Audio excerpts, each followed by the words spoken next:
Buenas noches. Aunque no suele estar en las primeras líneas de las encuestas como principal problema de país, la situación económica y el empleo son variables sustantivas para el desarrollo humano.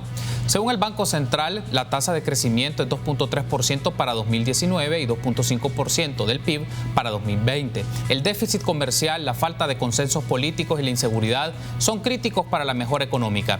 En esas condiciones, ¿cuáles son las prioridades para fortalecer la economía? ¿Qué mecanismos resultan oportunos para generar fuentes de empleo o proyectos de emprendimiento sostenibles? Sobre estos temas ampliaremos esta noche en 8 en punto. Iniciamos.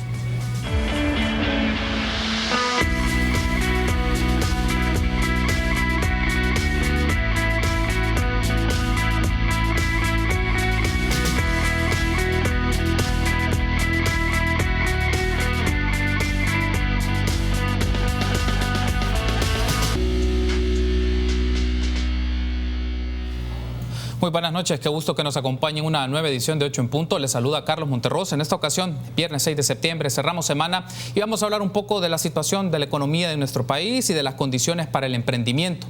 Y es un gusto para mí recibir en este set a Carmen Aida Lazo, decana de la Facultad de Economía y Negocios de la Escuela Superior de Economía y Negocios, ESEN, y Alfredo Atanasio Cader, empresario y emprendedor. Buenas noches, bienvenidos a 8 en punto. Alfredo, qué gusto. Gracias por la invitación, Carlos. Un gusto estar acá. Gracias por tomar la invitación, Carmen Aida. Bienvenida.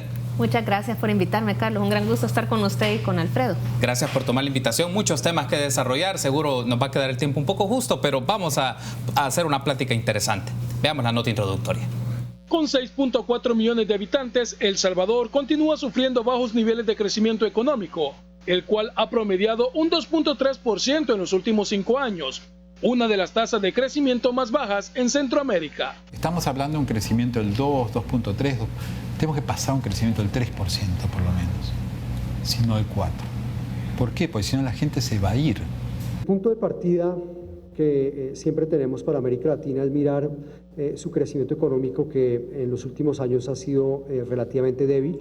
Desde 2014 tenemos una América Latina que crece por debajo de los países de la OCDE. Aunque el país también continúa beneficiándose de un fuerte ingreso de remesas, estas han sufrido una reducción significativa ante las medidas implementadas por el gobierno de Estados Unidos. Veníamos en el periodo similar del año anterior con un crecimiento del 8.6% en el ritmo de crecimiento de las remesas. Y a mayo de este año ya informábamos que tenemos un ritmo de crecimiento del 3.6%, o sea, 5 puntos abajo. La agricultura, la ganadería, la manufactura y la hotelería, entre otros, representaron en conjunto alrededor de 2/3 del crecimiento observado. Es por esto que el gobierno le está apostando mucho al sector turismo, siendo uno de sus proyectos el Surf City. Estar en la playa, tomarse un café, estar en la ciudad y además de eso poder tener un día de ciudad en San Salvador. Vamos a continuar construyendo un puente de relaciones bilaterales porque nosotros estamos realmente conectados, particularmente en California. Aunque el sector privado ve una oportunidad en el nuevo gobierno, ya que aseguran haber mejorado su relación. El sector ha crecido poco, pero ha crecido.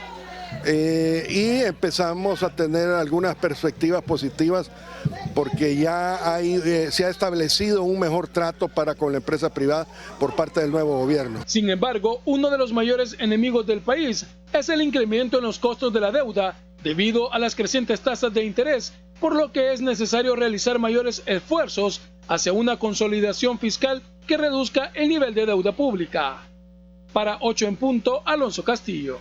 Muy bien, agradecemos a Alonso Castillo esa nota que nos permite introducir la plática que vamos a desarrollar en el transcurso de esta hora con Carmen Aida Lazo y con Alfredo Atanasio. Nuevamente agradezco que estén con nosotros esta noche, de viernes, en la noche sobre todo. El viernes la dinámica es distinta, pero muy agradecidos por compartir con nosotros y con nuestra audiencia que nos sintoniza a través de Facebook Live del canal 33 y a través de Twitter. El espacio para sus preguntas y comentarios aparecerá en pantalla cuál es el espacio para hacerlo. Ahora bien, Carmen Aida, en muchas ocasiones he escuchado que el problema de la economía en el país es que se crece poco o que se estanca la economía, pero a veces se escucha menos en la discusión sobre el modelo económico. Es decir, de qué forma se puede lograr el desarrollo y cuáles son las prioridades en actividades económicas. Usted comparte un poco esta idea que hablamos menos del modelo, que es el punto principal probablemente, y más nos centramos en el tema del crecimiento económico y porcentajes. Sí, yo creo que usted ha tocado y está arrancando con un punto muy bueno, y es decir, lo que observamos son los resultados, y generalmente hablamos que El Salvador crece a la mitad de Centroamérica. Lo que decimos es, mire, El Salvador está generando, póngale Carlos, más o menos unos 11,000 empleos al año, cuando sale 55,000 personas buscando trabajo cada año. Entonces hablamos de esas que son las manifestaciones, pero no de las causas raíz, por qué está ocurriendo esto. Hay quienes dicen, miren, lo que pasa es que tenemos un modelo que está agotado. Entonces hay quienes hablan, hay un modelo que está agotado, hay un modelo que fue, en su momento tuvo sus frutos, el modelo primero agroexportador, luego pues el país migra hacia un modelo cuya generación de empleo descansa mucho en la maquila, y la pregunta es, ahora ¿en qué es lo que va a crecer el país? ¿Cuál es este modelo que va a venir a sustituir y que va a venir a generar las fuentes de empleo que necesita El Salvador? Porque al final de cuentas, de lo que estamos hablando en última instancia es trabajo. O sea, a las personas que usted le diga que El Salvador crece al 2.5 o al 3 o al 4, no le dice mucho si eso al final no se va a traducir en salario, en oportunidades de emprendimiento, en trabajo. Entonces, yo creo que lo que usted plantea, que es la discusión del modelo, y cuando hablamos del modelo es decir, cuáles son esos pilares, cuáles son esas premisas sobre las cuales se va a sustentar las oportunidades del Salvador en el futuro. Y para mí quizás, y aquí yo creo que Alfredo puede abonar más, cuando hablamos del Salvador del futuro, tenemos que pensar en el Salvador del siglo XXI, que requiere un análisis totalmente distinto al análisis del siglo XX, porque hoy en día, si algo ha cambiado completamente, son las oportunidades laborales que va a enfrentar no solo El Salvador, sino la población mundial en un mundo que tiene el tema de la inteligencia artificial, de la digitalización y modelos de negocio totalmente distintos a los del siglo XX. En ese contexto tenemos que enmarcar la discusión del modelo. Es decir, entonces, bueno, nos permite lo que menciona Carmen Aída, Alfredo, plantear que discutir sobre un modelo económico significa considerar en qué contexto y en qué coyuntura nos encontramos, y eso implica hablar un poco, uno de los temas que aparece es la cuarta revolución industrial. Estamos hablando del tema de las tecnologías, de la innovación. ¿Por qué debe ser parte de esto la discusión de un modelo de desarrollo en El Salvador en el momento que nos encontramos? Yo creo que quizás es importante mencionar que ahora ya no podemos hablar solo de nuestra geografía inmediata.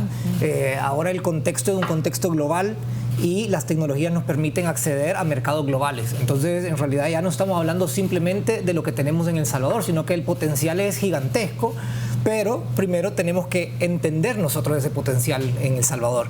Tenemos que estar claros sobre las oportunidades que hay, no necesariamente dentro de El Salvador, sino que hay que aprovecharlas afuera. Gracias al, digamos, el Internet nos quita las fronteras. Entonces, y quizás Carmen Aída mencionaba un tema sobre la cantidad de trabajos formales que se generan en El Salvador anualmente versus la cantidad de gente que entra a la fuerza laboral, y ese es una brecha gigantesca que tenemos que ir cerrando. Y los empleos, digamos, no solo necesariamente tenemos que hablar de los empleos que se están creando en El Salvador, sino que ahora, por ejemplo, hay la oportunidad de teletrabajo. Acceder como nosotros salvadoreños sin necesidad de irnos de El Salvador, poder acceder a trabajos que no están en El Salvador. Entonces yo creo que es importante quizás cambiar un poquito también el chip y entender un poquito mejor el contexto global de la economía. Antes de irme a la pausa, y esto nos permite ampliarlo en los siguientes bloques, Carmen Aída, pero ¿quiénes son los protagonistas en esta discusión sobre el diseño, sobre la formulación y la implementación de este modelo de desarrollo en el país? ¿Por qué lo planteo? Porque a veces los empresarios, un sector de la empresa privada dice, nosotros somos los generadores de riqueza por los empleos, pero ¿dónde quedan los trabajadores? ¿Dónde queda la academia? ¿Dónde queda la tecnología? ¿Dónde quedan todos estos componentes? Es decir, los protagonistas para configurar este modelo de desarrollo para el país. Bueno, excelente pregunta. ¿Quiénes tenemos que estar en la discusión del modelo económico y las apuestas estratégicas? Desde las universidades, el sector educativo. O sea, bueno, nosotros somos padres, nuestras hijas de hecho son amigas, y decimos, muchas de las actividades en las que se van a trabajar nuestros hijos ni siquiera las conocemos ahora. Entonces, realmente una discusión del modelo económico en el que no esté las universidades, la academia, pero también donde no esté el sector privado, donde no estén los emprendedores, porque también a veces se piensa en la noción del empresario ya establecido, ¿verdad? Y realmente en este país hay un enorme potencial para emprendimientos, y es generalmente un sector de la población que está poco articulado, ¿verdad? Tenemos un sistema ecoemprendedor que realmente es bastante débil. Esto es una discusión de país. Cuando uno analiza, Carlos y Alfredo, la historia de países que le dieron totalmente vuelta a la historia, Porque mire, en las últimas semanas hemos estado incluso en la universidad estudiando qué fue lo que logró que países como Corea del Sur, Singapur, países que estaban en una situación similar a la salvadoreña, con muchas dificultades, en cuestión de una generación, le dieran una calidad de vida a sus hijos totalmente distinto.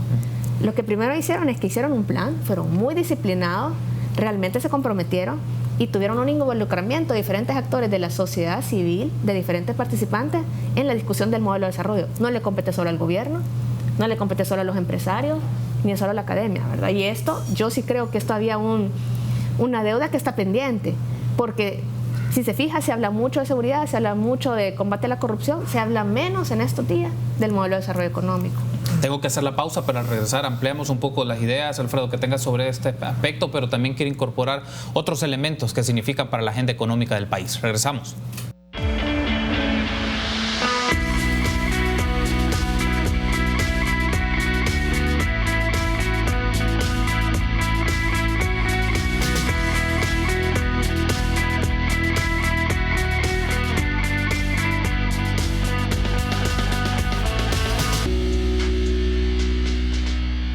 Una mención importante: si estás ahorrando, estás ganando. Por cada $150 que ahorres, participas en sorteos en efectivo y premios al instante por más de $60,000. Ahorra y gana con Banco Promérica. Continuamos entonces esta plática sobre la situación de la economía y condiciones para el emprendimiento. Ya entraremos de lleno a esa temática. Hablamos con Carmen Aída Lazo y con Alfredo Atanasio Cader. Alfredo, traíamos pendiente un poco una idea de escucharte. Carmen Aída mencionaba discutirnos los modelos ante el escenario que tenemos del siglo XXI y la revolución, la cuarta revolución industrial y la tecnología significa incorporar a diferentes segmentos sociales, económicos y políticos. Pero desde tu lectura, ¿ves en El Salvador condiciones para buscar entendimientos y puentes, en algunos casos puntos de vista empresariales, académicos, políticos, intelectuales, muy diferentes o muy separados? No sé si decir demasiado polarizados, pero ¿ves la posibilidad de construir este tipo de puentes? Sí, digamos que la polarización no es exclusiva de nuestro país y hay otros países que han tenido una polarización similar o potencialmente peor que la nuestra y han logrado hacerlo.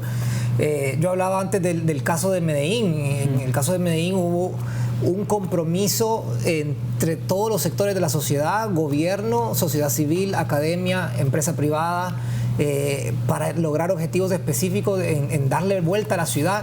Y Medellín tenía, digamos, violencia peor que la de Salvador en algún momento. Entonces, yo creo que definitivamente lo podemos hacer, pero lo que nosotros necesitamos es tener un diálogo franco entre los diferentes actores de la sociedad y estar dispuestos a comprometernos. Estar dispuestos a ceder en algunas posiciones y saber que al final tenemos un objetivo de largo plazo. Yo creo que estamos acostumbrados a querer resultados inmediatos, pero en realidad lo que necesitamos es un resultado que va a costar un poco, pero es a largo plazo y que va a ser sostenible. Uno de los asuntos, y eso me permite como hacer la transición a otro de los temas, Carmen Aída, y escucharles es: en el debate ha estado últimamente que las condiciones que el gobierno tiene o con las que asume su condición fiscal está como muy delimitada, la cancha está muy delimitada y le puede implicar hacer ciertos tipos de ajustes, específicamente en materia presupuestaria, en materia fiscal. Se lo planteo de esta manera: ¿qué tanto el tema de las condiciones fiscales van a determinar a un gobierno, por ejemplo, en la promoción de su inversión pública, de su gasto, pero también en una serie de políticas y medidas que incorporen los temas de emprendimiento, que incorporen los temas de fortalecimiento tecnológico, el tema educativo? Es decir, ¿cómo esta área de lo fiscal y de los ajustes puede tener una implicación o una afectación en otros campos de la política o de la acción de un gobierno? Bueno, si este es un país que tiene, como para tener de referencia, una deuda al PIB, usted lo sabe, todos lo sabemos, del 72% del PIB, que es una deuda relativamente alta para el tamaño de la economía salvadoreña. Sin embargo, este es un país que hace 10 años tenía un presupuesto de $4,000 millones y hoy el presupuesto anual supera los $6,000 millones. Este es un país que ha logrado, a través de mucho esfuerzo de la población, incrementar la cantidad de recursos que tiene el Estado. O sea, hoy en día Hacienda recauda unos $6,000 millones al año. Este es un país que, de acuerdo a un estudio reciente del BID, es el segundo país de América Latina con mayores niveles de desperdicio en el gasto. Es decir, yo sí creo que este es un país que tiene márgenes de maniobra escasos, pero tiene un importante todavía potencial para mejorar la calidad del gasto. Y la gente lo percibe. ¿Qué es lo que la gente percibe? El despilfarro todavía, ¿verdad? Subsidios que pueden estar todavía mejor enfocados en realmente la gente que lo necesita.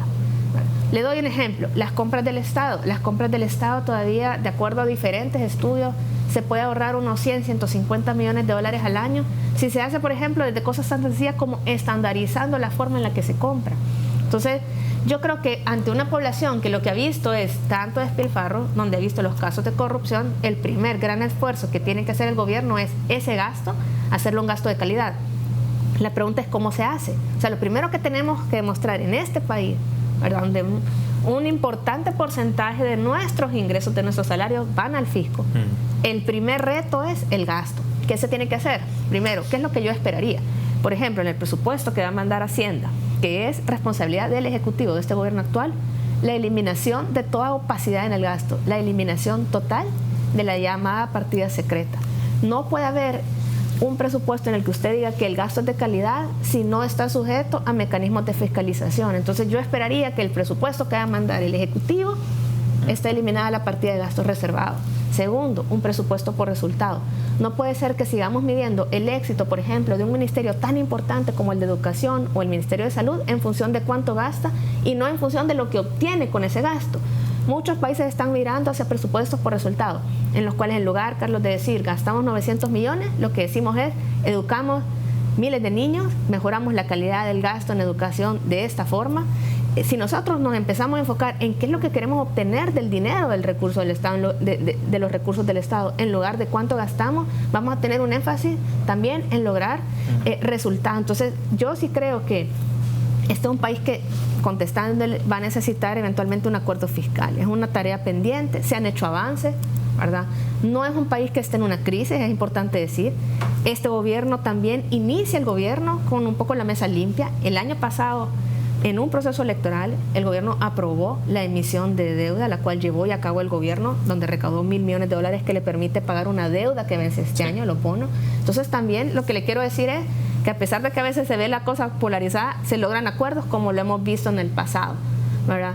Sí creo que hay márgenes de maniobra, creo que necesitamos repensar la calidad del gasto completamente y yo esperaría mucha mayor transparencia y eficacia en la gestión del gasto en esta administración. Ese es en el campo presupuestario y aspectos fiscales. Por otra parte, Alfredo, algo que se ha mencionado de manera reiterada por el nuevo gobierno es que el trabajo principal es disminuir las condiciones de inseguridad en el país, porque eso también puede derivar en promover la inversión y a su vez esto puede generar mejores condiciones en la economía.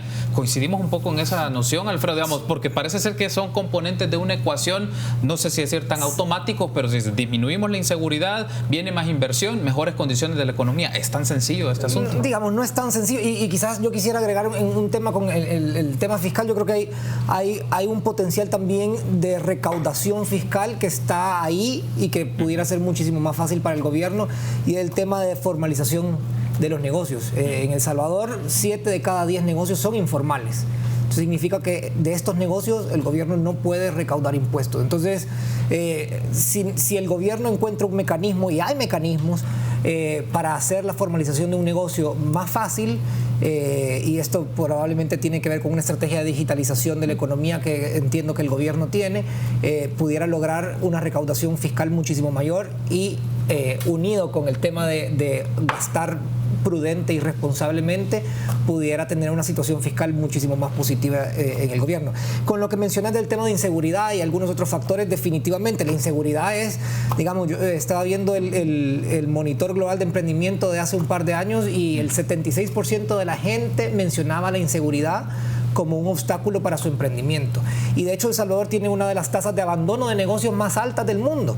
Y parte de la razón por la que la gente abandona o cierra sus negocios tiene que ver con la inseguridad. Entonces, definitivamente la inseguridad es un factor clave para el tema de emprendimiento, pero hay otra gran cantidad de factores en las que tenemos que poner atención y que probablemente son estructurales para poder lograr un emprendimiento con potencial de hacer crecer la economía. Creo que hay que hacer, digamos, una diferenciación entre dos tipos de emprendimiento. Uno es emprendimiento por oportunidad y otro es por necesidad. La mayoría de emprendimientos por necesidad no tienen potencial de crear empleos de alto valor o de crecer el negocio, sino que simplemente son para subsistir. Entonces hay que hacer esa diferencia y hay que tener estrategias para ambos. En el caso del emprendimiento de oportunidades, donde creo yo hay un potencial enorme para nosotros poder crear empleos de alto valor aquí en El Salvador. Tengo que hacer la pausa, pero al regresar ampliemos ya un poco más. Me llama mucho la atención esto, Alfredo, ¿qué significa esta diferenciación de tipos de emprendimiento por subsistencia y aquellos que ya van a una función más productiva? Pero y en todo esto, y dejo solo la pregunta para que la ampliemos más, ¿dónde queda el Estado? ¿Qué rol debe hacer en esta actividad económica? Algunos se debaten que debe ser lo más pequeño posible, otros dicen lo más amplio posible, es decir, en estas condiciones que tiene el país, ¿qué rol debe asumir el Estado en temas de emprendimiento, de política económica y otros asuntos? Regresamos.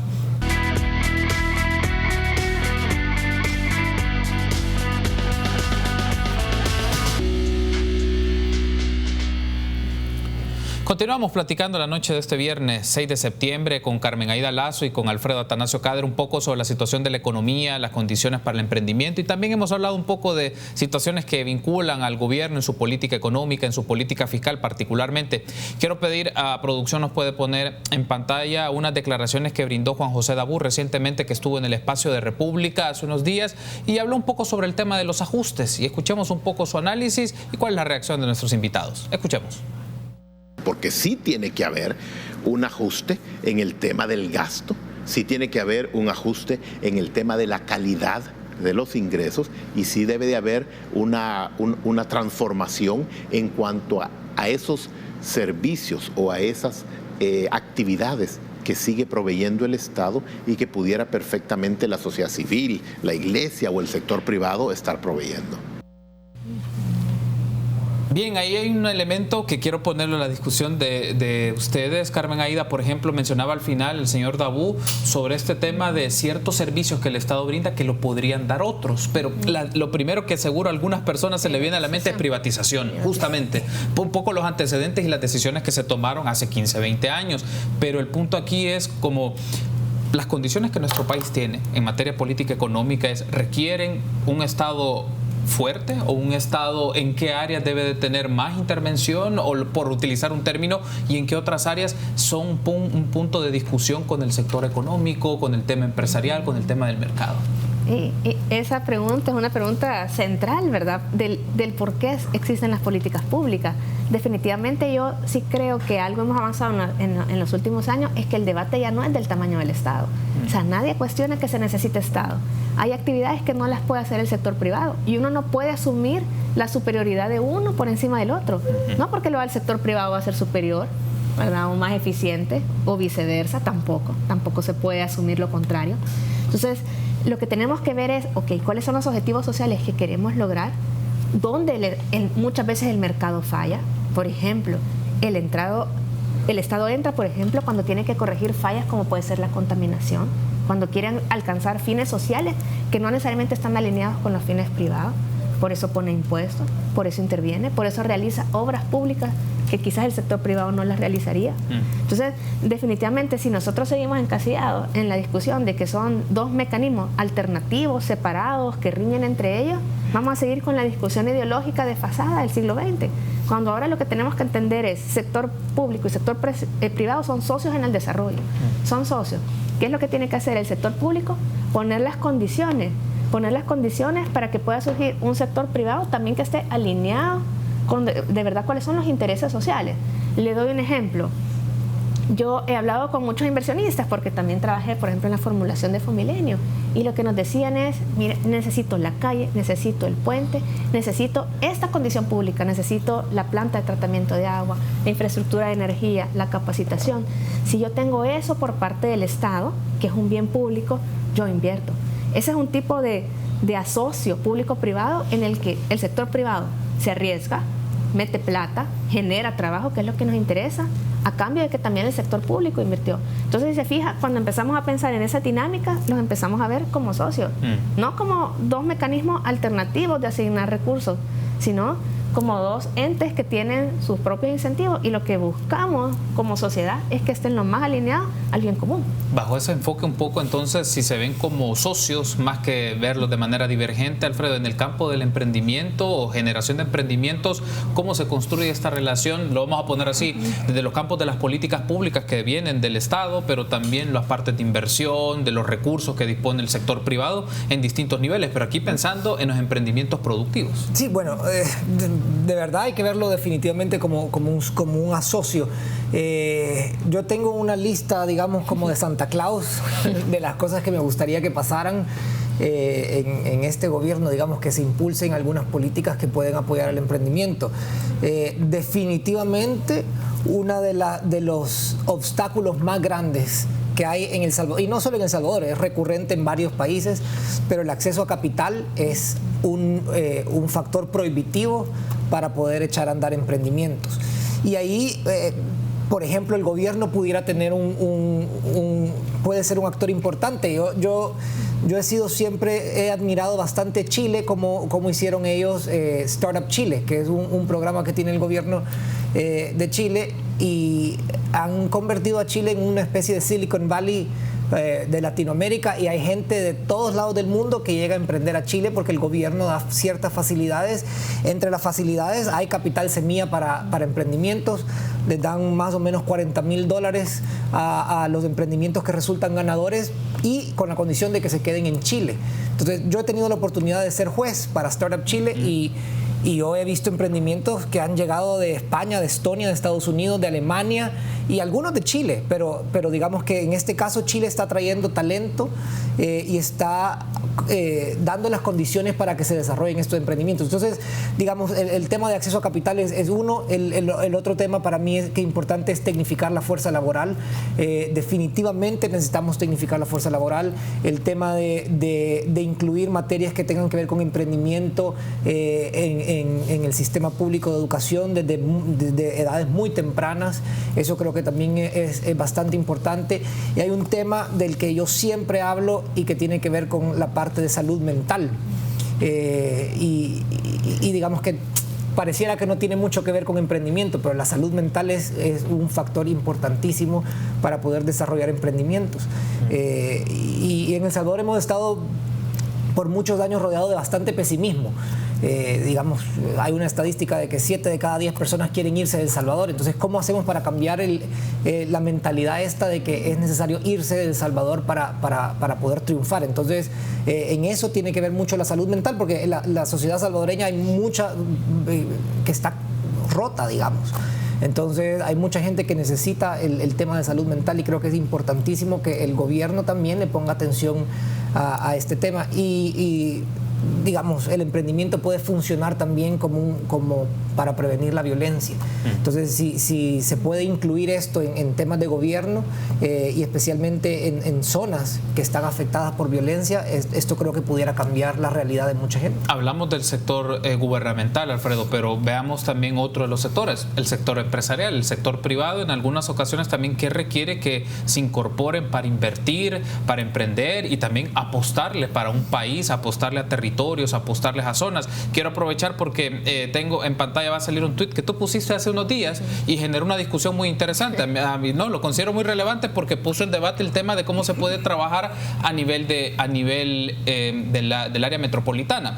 Hay ciertas áreas como el centro histórico que deberían tener un impuesto a la propiedad ociosa suficientemente alto para que incentive a hacer algo productivo o venderlas a quienes están interesados a desarrollar la zona, y no un precio como que son zonas reservas de petróleo. Aquí hay un asunto, pero me parece interesante porque poner esto en discusión, hay sectores en la sociedad, grupos del sector empresarial, que esto resulta como disruptivo, lo ven como no, esto no puede ser, y me gustaría que me ampliaran un poco la idea, porque eso también puede ser interesante plantearlo en una de las zonas que ha tomado cierto nivel de dinamismo, que es el centro histórico de San Salvador, y cómo eso puede llevar a ciertos emprendimientos de gente que está ahí y que puede tener ideas interesantes, innovadoras, y que ahí tienen su mecanismo y sustento de condición de vida, una mejor condición de vida. Definitivo. Bueno, ese tuit te voy a decir que hizo casi que me excomulgaran de Twitter y medio ardió Troya por eso, pero eso es lo que creo. Yo creo que sí hay que dar un empujoncito a veces para poder desarrollar ciertas zonas, específicamente con el tema del centro histórico. Lo que pasa es que hay un montón de propiedades abandonadas,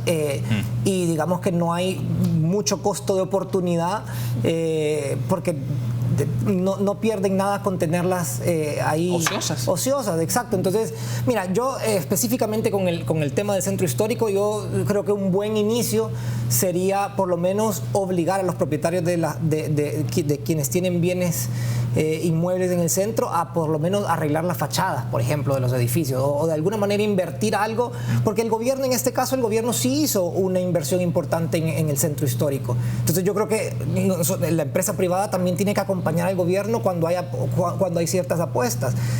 Por ejemplo, este gobierno tiene una prioridad en el tema de surf.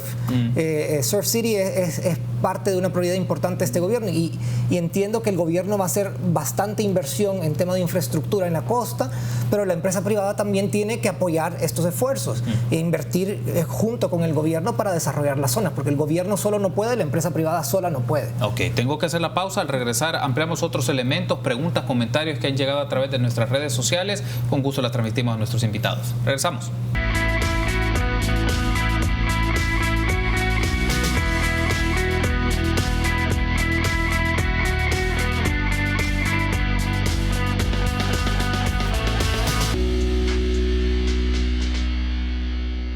Último segmento de esta plática que hemos desarrollado en el transcurso del programa 8 en punto de este viernes 6 de septiembre con Carmen Aida Lazo y con Alfredo Atanasio Cader. Diferentes aspectos han salido: economía, un poco de fiscalidad, un poco el tema de emprendimiento, y quiero aprovechar, ya lo vamos a discutir, un par de aspectos sobre el tema de la micro y pequeña empresa, cómo se puede trabajar ante unas circunstancias también que una encuesta que publicó CONAMIP en 2017 nos da algunos elementos. Pero antes quiero pedir a producción nos pueden poner en pantalla algunas preguntas o algunos comentarios o reacciones que hemos tenido de los amigos y amigas que han tenido la gentileza de llevar esta plática.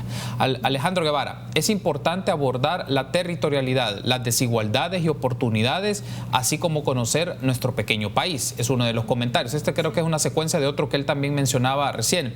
Creo que el sector privado cree tener toda la condescendencia del gobierno de turno. Hay que ver su actitud con las mayorías. Generar empleos e impuestos es cliché, según la perspectiva de este amigo. Este es el otro elemento que mencionaba también Alejandro. Una pregunta: hablemos de los territorios específicos. ¿Qué problemas y qué alternativas hay? ¿Qué se propone, por ejemplo, en Oriente? Gracias.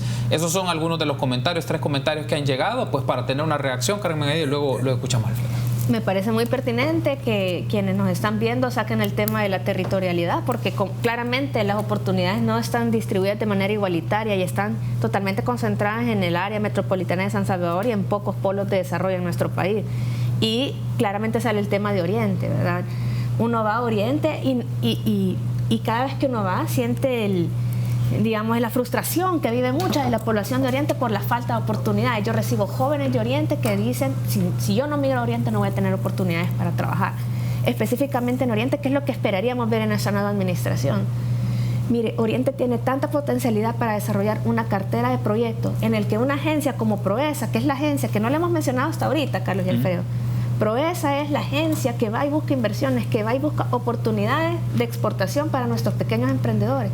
Que esta agencia, con un enfoque territorial, venda y promueva esa propuesta de proyectos de la zona oriental, específicamente con un enfoque territorial. Entonces yo veo una oportunidad para desarrollar oportunidades de desarrollo con un enfoque en el que se identifican cuáles son esas realmente especificidades que tiene la zona oriental, ¿verdad? Definitivamente, por ejemplo, en la zona oriental, usted sabe, hay una recepción de remesas que es mucho mayor, sí. Hay un sector médico que pues es relativamente importante, hay un turismo médico que puede crecer, sobre todo en un mundo en el que la población envejece y va requiriendo este tipo de servicios.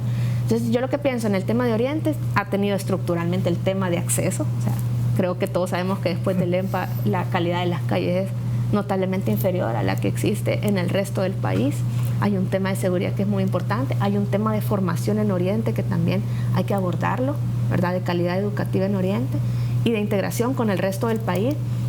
Pero yo diría ahora que empieza una nueva administración con mucha popularidad, con deseos de mejorar las condiciones para hacer negocios, definitivamente no dejar de lado, no dejar atrás las zonas del país, y yo veo en Oriente un enorme potencial, porque he tenido la oportunidad de ir varias veces y ver que hay una enorme realmente capacidad emprendedora en Oriente. Hay muchos empresarios que tienen y conocen además su región, pero se necesita que el Estado invierta, nuevamente vamos al tema, que genere las condiciones para que esos emprendimientos y para que ese desarrollo llegue.